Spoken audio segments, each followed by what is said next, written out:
This pony cart was my dad and Uncle Paul's pony cart for their horse Reggles, pony Reggles. I think they took it to school. That would have been in the 1920s. They used it a lot. We have a lot of pictures with this cart behind their pony. And then when I got my pony sometime in the 50s, early 50s, I put my pony on it. We always had such original horse names. My horse was Spot. And he was a wonderful pony. He was trained to pull, he was trained to ride. You could hook him behind the toboggan, he wouldn't get into trouble. The cart.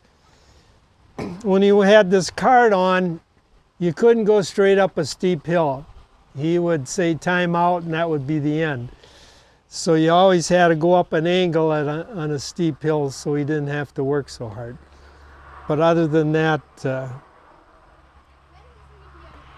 he was a good horse. And I rode him a lot, and the saddle I used is in the basement.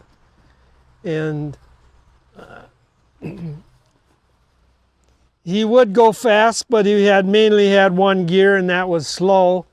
And this you call a quirk. I would put this around my wrist and then play cowboys and Indians, and then you would slap them on the rear end and get them to go in a faster gear. So still got this. I should hang that on the saddle. So how old were you when you got the pony? I don't know, 5 or 6, 52, 53, 1952, 53, somewhere in there. So, and we had them over here, so that had been like 58. We might have got rid of them, maybe 59. So, had them 10 years or so. So, that's okay. And this is for work horses. The pull of the work that a horse is doing was the muscles around the neck. And if they should get raw or sore, they wouldn't pull. So you had to treat your horse real good that he never got sores on his neck. So that's why they had these soft collars that you put on the horse's neck. And then all of the harness went in front. So he didn't get any sore spots. That's a horse collar. So this is the harness that I used and my dad used. This would go around the tail, and this would go on the top. The reins would go through here, have a strap go around the stomach. These loops were for the poles on the cart, held the cart up, one on each side.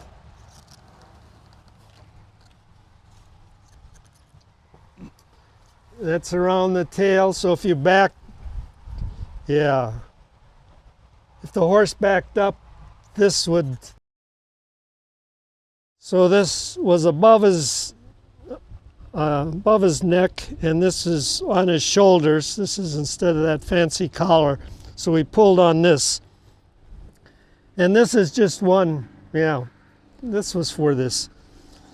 This adjustments here would go on here, and you got a nail, you'd slip this over the end, and then you'd stick the nails, this nail in again so it would stay on. And a workhorse would have this, a chain, but a pony's all leather. And I use this on toboggans and sleighs, not sleigh, but runner sled. We put a lot of miles on my pony on a runner sled on grass. So did you have to take the pony out every day so it got exercise, or? No. No. In the summer I was playing with him most days though. I had the neighbor kid that had a pony. He would come over and we'd ride together and do stuff. And he'd fall and trip all the time. I'd have him flat out running and he'd just head over heels. Time after time. Never bothered me any. This is a horse muzzle for a workhorse. You can imagine the poor workhorse having to walk next to a cornfield or cut grain and walk next to all this beautiful grain, and everybody expects that he doesn't take a nibble now and then just for treats. So to keep the horse so he doesn't get treats, you put the muzzle on the mouth, and that takes care of swiping all the grain.